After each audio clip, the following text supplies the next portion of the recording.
بسم اللہ الرحمن الرحیم۔ بنی اسرائیل میں ایک شخص تھا جس کی بیوی نہایت حسین تھی، جس پر وہ اسرائیلی فریفتہ تھا۔ چنانچہ جب اس عورت کا انتقال ہو گیا تو اس اسرائیلی کو بڑا کلک ہوا اور وہ ایک مدت تک اس عورت کی قبر پر بیٹھا روتا رہا۔ اتفاقاً حضرت عیسیٰ علیہ السلام کا ادھر سے گزر ہوا تو انہوں نے اس اسرائیلی کو پریشان حال دیکھ کر اس کا سبب معلوم کیا۔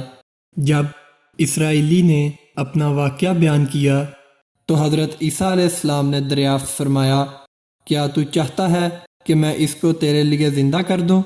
اس نے عرض کیا کہ ہاں حضور، یہی میں چاہتا ہوں۔ چنانچہ جب حضرت عیسیٰ علیہ السلام نے اس قبر کے مردہ کو آواز دی تو وہ قبر سے ایک حبشی غلام، جس کے ناک کے نتنوں، آنکھوں اور جسم کے دوسرے سوراخوں سے آگ کی لپٹیں اٹھ رہی تھیں، حضرت عیسیٰ علیہ السلام کو دیکھتے ہی غلام نے کلمہ پڑھا کہ لا الہ الا اللہ عیسیٰ روح اللہ۔ اسرائیلی نے یہ دیکھ کر عرض کیا، حضور مجھ سے غلطی ہو گئی، میری بیوی کی قبر تو دوسری ہے۔ یہ سن کر حضرت عیسیٰ علیہ السلام نے حبشی کو حکم دیا کہ تم اپنی قبر میں واپس ہو جاؤ۔ چنانچہ وہ مردہ ہو کر گر گیا اور اس کی قبر کو مٹی سے چھپا دیا گیا۔ پھر حضرت عیسیٰ علیہ السلام نے اس دوسری قبر کی جانب توجہ فرمائی اور حکم دیا کہ اے صاحب قبر، اللہ کے حکم سے زندہ ہو جا۔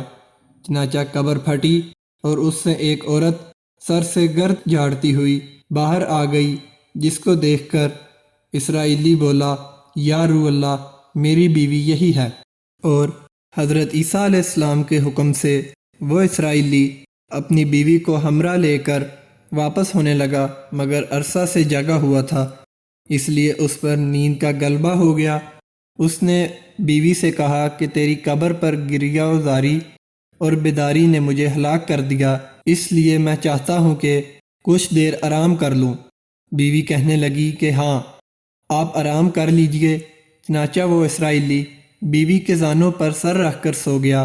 اتنے میں ایک گھوڑے پر سوار ایک شہزادے کا ادھر سے گزر ہوا جو اپنے زمانے کا یکتا حسین تھا، جس کو دیکھ کر شہزادی از خود فریفتہ ہو گئی اور اس کا دل قابو میں نہ رہا۔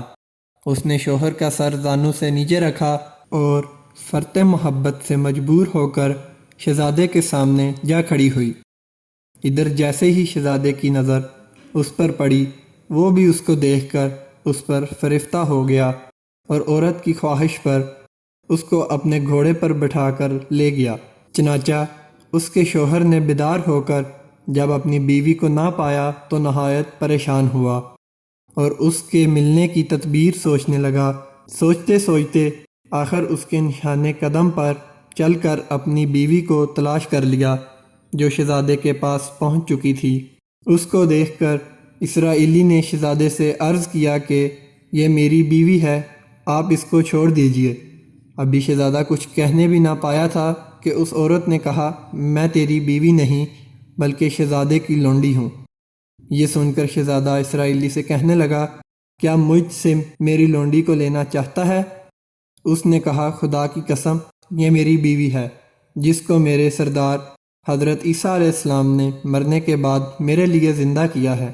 ابھی یہ گفتگو ہو رہی تھی کہ اتفاقاً حضرت عیسیٰ علیہ السلام بھی وہاں تشریف لے آئے، جن کو دیکھ کر اسرائیلی کہنے لگا، یا روح اللہ، کیا یہ میری وہ بیوی نہیں ہے جس کو آپ نے میرے لیے زندہ کیا ہے؟ حضرت عیسیٰ علیہ السلام نے فرمایا، ہاں یہ وہی ہے۔ یہ سن کر عورت کہنے لگی، یا روح اللہ، یہ شخص جھوٹا ہے، میں تو اس شہزادے کی لونڈی ہوں۔